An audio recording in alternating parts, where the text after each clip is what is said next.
आज माननीय मुख्यमंत्री जी की अध्यक्षता में बहुत मैराथन बैठक हुई है और मैं समझता हूं कि मध्य प्रदेश के इतिहास में एक साथ इतनी पॉलिसी जो कि निवेश को आकर्षित करती हो, हमारे प्रदेश के नौजवानों को रोजगार दिलाने का प्रयास करती हो।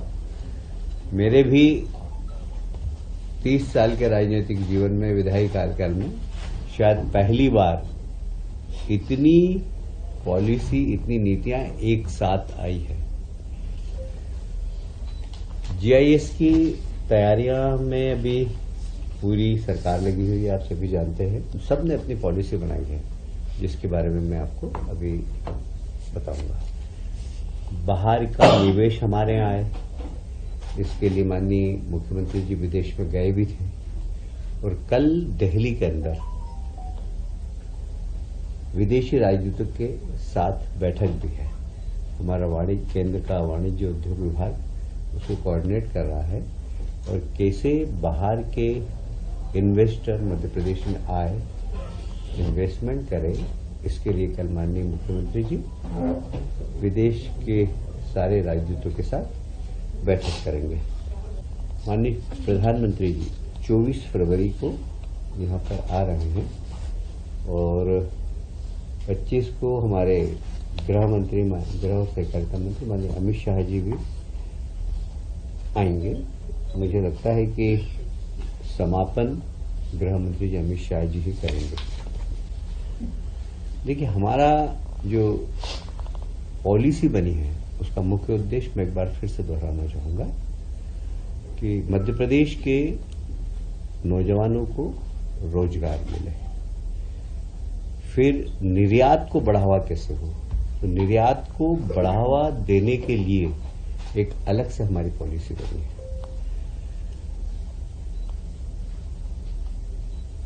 निवेश करने वालों को बहुत ज्यादा परेशानी नहीं हो, सुलभता से निवेश कर सके, इसलिए जो अनुमतियों के अंदर समस्या जाती है उसको मिनिमाइज किया है।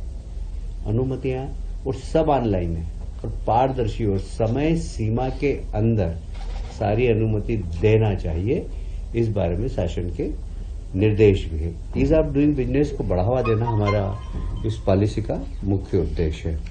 मध्य प्रदेश की लॉजिस्टिक क्षमता को बढ़ाना, तो हम लॉजिस्टिक को कैसे मजबूत कर सकें और कैसे निर्यात ज्यादा हो, उसके लिए हम फैसिलिटी उद्योगपतियों को दे सकें, इसके लिए हमने लॉजिस्टिक पॉलिसी बनाई है।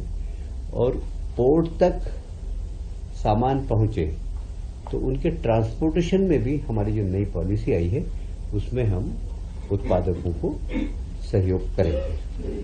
जैसे मैं आपको बताना चाहूंगा, जो हमारी पॉलिसी है उसके जो हमने फोकस किया है वो निवेशकों को हमारी प्रमुखता में लिया है और सरकार कैटालिसिस की भांति काम करेगी, सरकार उत्प्रेरक की भांति करेगी। निवेशक आए और उसका काम कैसे जल्दी हो, तो हमारा काम होगा, सरकार का काम, उसका निवेश स्पीडली यहां पर आए और इसके लिए इस पूरी पॉलिसी को इस प्रकार बनाया गया। जैसे मैंने कहा, ईज ऑफ डूइंग बिजनेस, कई अनुमतियां कम कर दी है और एनओसी वगैरह भी दे दी और ये सारी जो अनुमतियां होगी ये लोक सेवा गारंटी के अंतर्गत रखी गई, जिससे समय सीमा में सब हो सके। हमने मध्य प्रदेश की आर्थिक समृद्धि को और मध्य प्रदेश एक विकसित प्रदेश बने, इसलिए इसको बहुत फोकस किया गया है। विकसित मध्य प्रदेश के लिए राज्य की जो सकल मूल्य संवर्धन नीति के विनिर्माण क्षेत्र में योगदान बढ़ाना देना है। समग्र औद्योगिक पारिस्थितिक तंत्र को बढ़ाना, अधोसंरचना का विकास, कौशल विकास, व्यापार सरलीकरण, संतुलित क्षेत्रीय विकास को सुदृढ़ करना। इस पूरी उद्योग नीति में हमारा फोकस होगा कि लगभग 20 लाख से ज्यादा मध्य प्रदेश के नौजवानों को रोजगार मिल सके। एक समय था कि दुनिया को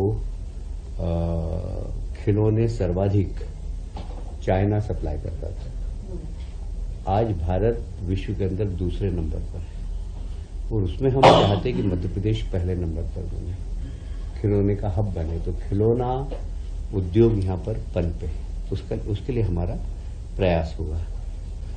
बायोटेक्नोलॉजी की नीति, आज के आधुनिक शिक्षा में बायोटेक्नोलॉजी का बड़ा महत्व है और इसकी बायोटेक्नोलॉजी में हम R&D को ज़्यादा फोकस कर रहे हैं, क्योंकि बायोटेक्नोलॉजी में R&D के बाद उसमें जो संभावना है वो बहुत ज़्यादा है और इसमें युवाओं को बहुत सारे अवसर भी मिलेंगे।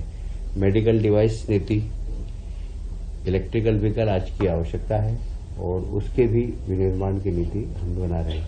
पहले हमारे यहाँ अधिकतम सहायता 150 करोड़ की देते थे हम उद्योगों में, अब इसको बढ़ाकर 200 करोड़ कर दी है। पहली बार FDI को बढ़ावा देने के लिए हमने पॉलिसी बनाई है, फर्स्ट टाइम। साधारणतया FDI किसी भी राज्य में डायरेक्ट नहीं आती, पर हमने अब इसको डायरेक्ट लाने के लिए पॉलिसी बनाई है। फिल्म पर्यटन नीति, पिछले दिनों हमने मध्य प्रदेश को मोस्ट फिल्म फ्रेंडली स्टेट से सम्मानित किया गया, भारत सरकार ने सम्मानित किया। हम काफी समय से प्रयास कर रहे हैं मध्य प्रदेश में फिल्म बने और स्थानीय कलाकारों को मौका मिले। हमारी इस पॉलिसी के कारण बहुत सारे स्थानीय कलाकारों को मौका भी मिला है। हम इसको और थोड़ा सा सरल बना रहे हैं, तो सबसे ज्यादा फिल्मों का निर्माण दक्षिण में होता है। हमारी पॉलिसी को हम दक्षिण तक भी ज्यादा प्रचार प्रसार करेंगे। दक्षिण की भाषाओं में फिल्म बनेगी तो भी हम हमारे यहाँ की सब्सिडी उसको प्रदान करेंगे। जितनी भी शूटिंग की परमिशन होती है वो सिंगल विंडो से एक जगह आए और शूटिंग की सारी परमिशन ले जाए। देखिए, पर्यटन नीति भी हमारी आई है। पर्यटन नीति की जो मुख्य अवधारणा है वह निजी निवेशकों को, हमारा पूरा जो पॉलिसी बनी है ये निजी निवेशकों को फैसिलिटेट करना, इसको फोकस करके किया गया है। तो इसमें पर्यटन में भी, पर्यटन क्षेत्र के विकास के लिए यदि प्राइवेट इन्वेस्टमेंट आएगा तो हम उसको बढ़ावा देंगे। हर विभाग के अंदर, चाहे पर्यटन नीति हो, चाहे उद्योग संवर्धन नीति हो, सब में एकल खिड़की को हम महत्व दे रहे हैं। अनापत्तियों की पहले जो 30 दिन का समय था उसको भी हमने घटा दिया है, 10 दिन कर दिया है। ये जो हमारी देश की पर्यटन स्थल की मार्केटिंग करने वाले ट्रेवल एजेंट होते हैं, यदि वो हमारे यहाँ के टूर ऑपरेटर्स विदेश में जाकर प्रदर्शनी में भाग लेंगे तो सरकार उनकी मदद करेगी, जिससे हमारे यहाँ पर्यटन बढ़े। खास हमारा जो फोकस है वो कौशल विकास भी है, समावेशी और सवर्णी ग्रामीण पर्यटन, ग्रामीण क्षेत्र का पर्यटन बढ़े हमारी पर्यटन स्थल सुरक्षित हो, ये भी सरकार जवाबदारी ले रही है। एक और महत्वपूर्ण नीति आज आई है, पंप स्टोरेज नीति। मध्य प्रदेश की city gas distribution policy, pipeline से गैस घर तक पहुंचाना, पूरा इंफ्रास्ट्रक्चर खड़ा करना।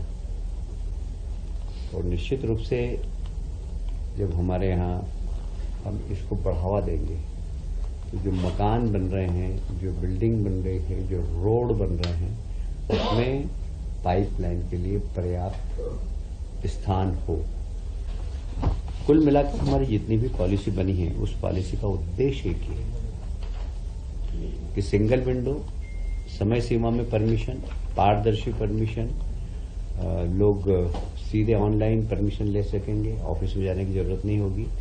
ये सब इस पर विशेष ध्यान दिया गया है और कुल इसका उद्देश्य यही है कि मध्य प्रदेश में ज्यादा इन्वेस्टमेंट आए, 20 लाख से ज्यादा बेरोजगार नौजवानों को रोजगार मिले और मध्य प्रदेश की अर्थव्यवस्था में एक बहुत जबरदस्त परिवर्तन आए। मध्य प्रदेश एक विकसित प्रदेशों की श्रेणी में कराकर खड़ा हो। मेक इन मध्य प्रदेश पे भी हमने फोकस किया है इसमें।